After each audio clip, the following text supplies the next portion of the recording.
Mais Jésus, il sent déjà, c'est pourri, c'est fini. Lazare est mort.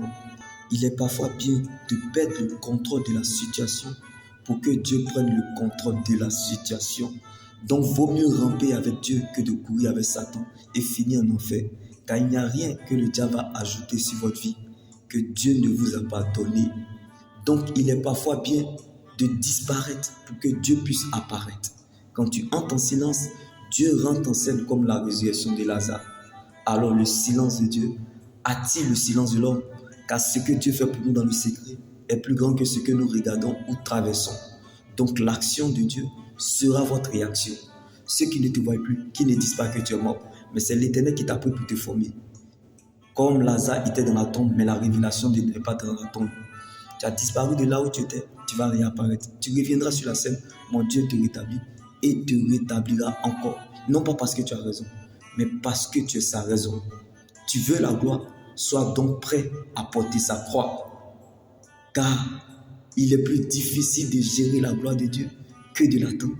Nous cherchons et aimons la gloire de Dieu, mais nous refusons de porter sa croix.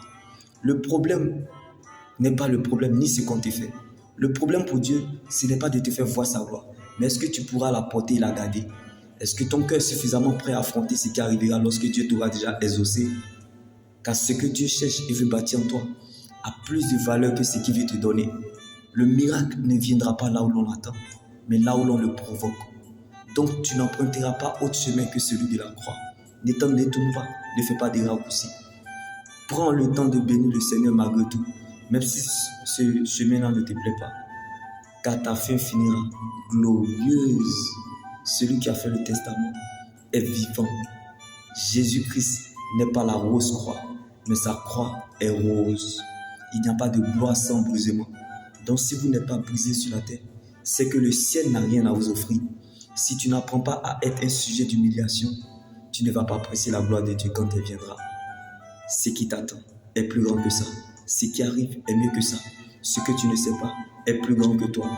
Donc laisse Dieu gérer ce que tu ne connais pas. À son prix, à sa vitesse et à son temps voulu. Là où l'on s'y attend le moins, c'est là le temps voulu de Dieu.